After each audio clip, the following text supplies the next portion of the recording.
Welcome back to our Financial Focused YouTube channel. Today, I'm excited to share my recent trip to Tokyo, Japan, where I discovered incredible food-utilized credit card points for flights and hotels and experienced the power of affordable public transportation. Since the main cost of my vacation expenses are usually flights, hotels, food, and shopping, I will cover these in more detail. Let's talk about how I managed to cover my flights and hotel expenses through strategic credit card point redemption. By leveraging the power of credit card rewards, I secured my flights with 77,000 American airline miles. This is for economy tickets, and it would cost around $1,500 if I had paid cash. For hotel accommodations, I used 165,000 Chase Ultimate Reward points to stay 11 nights at the Hyatt Regency Tokyo Hotel. If I had paid cash, it would have cost around $300 per night or $3,000. $300 total for 11 nights. The hotel itself looked really nice. The lobby had a fancy chandelier, high ceilings, and lots of friendly staff members. Underneath the hotel, there is a 7-Eleven convenience store, which I visited a lot.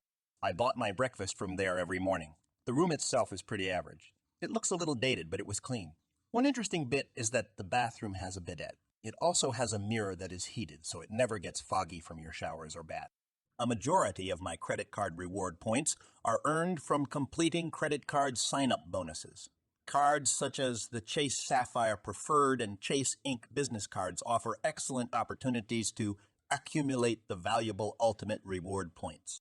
The credit cards each have an annual fee of $95.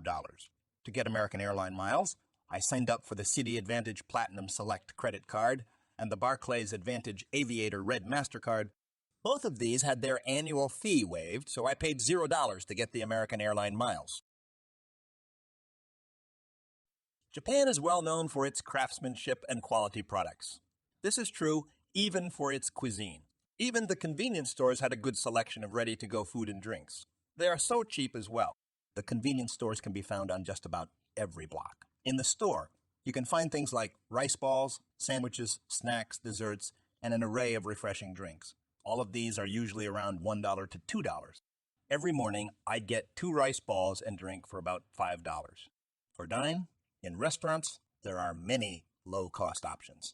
My dine, in experience, was usually between $5 to $25. You can actually find decent $5 meals within Japanese chain restaurants like Yoshinhoya and Nakao. The quality you get for $5 is a lot better than you think.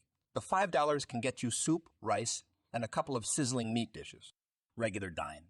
In restaurants, typically cost closer to $10 to $15. On one of my strolls, I found a more traditional restaurant where you had to take off your shoes before you entered the store. The employee led me to a small, closed-off area with a wooden door separating the hallway. I had unaji don, and that cost me $10. The atmosphere of the place and the food was so good. Definitely worth it. Other $10 foods I had were okonomiyaki, tsukemen, and pork belly rice bowl. In another instance, I had Japanese barbecue for lunch for $15. I also went to a different Japanese barbecue place where I had Wagyu short ribs for $25. Some caveats to keep in mind is that the portion size is usually smaller than what you find in the States.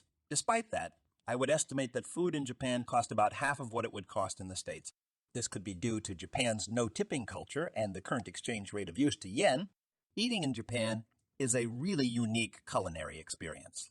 The attention to detail, the quality of the ingredients, and the customer service was really top tier. I might have been lucky, but I had a good experience at every restaurant I went to. One of the highlights of traveling in Japan is the accessible, clean, quiet, and reliable public transportation system. Despite the bustling crowds, the subways operated with remarkable efficiency. Trains arrived frequently and on time, showcasing Japan's commitment to orderliness. With my subway card conveniently loaded on my iPhone, I effortlessly explored the city without worrying about costly fares or confusion. Actually, I did get lost a couple times. Some of the subway stations are really big. My advice is to follow Google Maps instruction as closely as possible. If you ever do need help, though, there are people inside a booth that can guide you in the right direction. They're usually very nice and have helped me a couple times as well. Now, let's dive into the financial breakdown of my Japan adventure. In total, I spent $674.86, which covered various aspects of my trip. I spent $300, 81 cents savoring the incredible culinary delights, $36.24 for subway rides, $115.45 for shopping, $32.36 for travel insurance, 36 cents for travel insurance, $13 for a cell phone data coverage, and $180 in credit card annual fees. The cost of food in Japan surprised me. Oftentimes, I would walk into a small sit-down restaurant, and the food would usually be 1,000 to 1,500 yen. This is $7 to $10, and the quality was always amazing. To use the subway, it was usually 160 to 300 yen, depending on the distance. Coming from the States, the subway was a really novel experience. It could be crowded, but there is still a semblance of organization. It is also quiet and clean as well. Also, when going to your hotel from the Haneda airport, you can take something called a limousine bus. This bus will take you to some of the major hotels, and you won't have to lug your suitcases in the subway or pay an exorbitant amount for taxes. The bus ride will cost about $12. The $115.45 I spent for shopping included clothes from a thrift store, souvenirs, and tickets for experiences like the Cup Noodle Museum. For cell phone data coverage, I got a SIM card from UBG. It costs $13 for Teng-B, which lasts for a whole month. The data speed and coverage was great for me. The total cost of my trip to Japan was $674, 86 cents, which is a lot lower than I expected. I was expecting my spend to be about $1,000. Tokyo, the vibrant capital of Japan, captivated me with its safety, politeness, and plethora of attractions. Every corner seemed to offer something new and exciting to explore. From the delightful culinary experiences to the friendly locals, my trip left a lasting impression. The walks through the quiet local neighborhoods were really relaxing. The scenery just felt different from what I was used to. I know there is a lot more to be explored as well. I really tried exploring as much as I could since I had multiple days with 20,000 steps.